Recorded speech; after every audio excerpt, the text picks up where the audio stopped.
Nanganganib na maputol ang longest consecutive games played ni LA Tenorio matapos magtamo ng injury. Hayden Blankley nadali rin ng ankle injury at makakalaro na nga ba sa Game 6 si Andrew Nicholson at Glenn Young para sa Bay Area Dragon. Pero bago yan mga bro, ngayong final siguraduhin nakapag-register na sa legit betting site na 1xBet. Dito'y maaari kang tumaya sa lahat ng klase ng sports, especially sa basketball, PBA man at NBA. Mag-register lang gamit ang link sa comment section. Gamitin ang ating promo code at baka ikaw nang makatanggap ng bonus up to 7,000 pesos sa unang deposit. Napakadali lang mag-cash in at mag-cash out gamit ang GCash, kaya ano pang hinihintay nyo mga bro, mag-register na sa 1xBet. So isang panalo na nga lang at another championship at history na naman ang maitatala ng crowd favorite team na Barangay Ginebra sa kasaysayan ng PBA. Yan ay nang talunin nga nila kagabi sa Fibutal Game 5 itong guest team na Bay Area Dragon sa final score na 101-91 sa pangunguna yan ni Justin Brownlee na kumana ng 37 points, 8 rebounds, 3 steals at 4 blocks with 63% shooting mula sa field. Dahil dyan tuwang-tuwa kay JB ang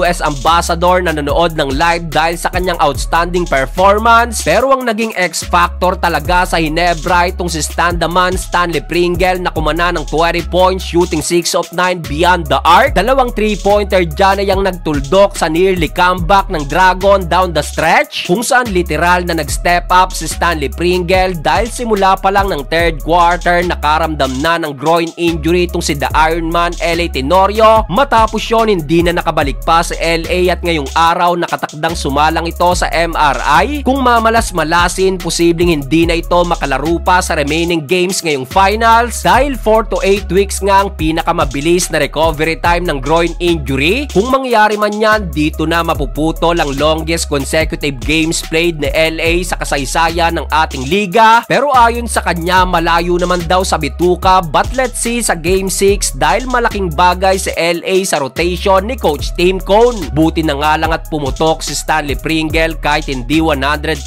healthy dahil sa kanyang previous injury, kung saan kamuntikan na rin hindi makalaro si Stan dahil sa extreme food poisoning bago pa ang Game 5. Matapos yun, hindi na ito nakapag-practice pa but still pinilit ni Stan to play 28 minutes. Nakapagtala naman ito ng 5 points at tulad ni Pringle na nag-step up behind LA Tenorio. Maganda rin ang pagkaka-step up ni Japit Aguilar offense at defense, scoring 12 points, 6 rebounds at 6 big blocks. Balik intensity si Japet, makapag-take ba naman ng kanyang vitamins na posterized dunk. Samantala sa panig naman ng Dragon matapos magtamo ng ankle injury itong sila Andrew Nicholson at Glenn Young, nag-uubos na lang ng oras ang Ginebra, abay natapilok pa itong si Hayden Blankley nang maapakan ng paa ng kanyang kakampi na si Kobe Lam. Bahagyang inindaya ni Blankley pero good sign naman at wala pang lumalabas na balitang alanganin ito sa kanilang do or die game sa Miyerkules. Pero still wala pa rin kasiguraduhan kung makakalaro na nga ba si Andrew Nicholson sa Game 6, kung saan ayon kay Coach Brian Gurjan 50-50 pa rin daw itong lagay ni Nicholson, habang itong si Glenn Young naman ay 75-25, malaki ang chance na maglaro na ito sa susunod na game. Dahil sa dikit-dikit na laban, especially from Game 3 to Game 5, fatigue factor ng labanan, unang mapagod at mabugbog ay talo, kaya hoping tayo na wala nang tamaan pa ng serious injury sa natitirang games ngayong finals ng Commissioner's Cup.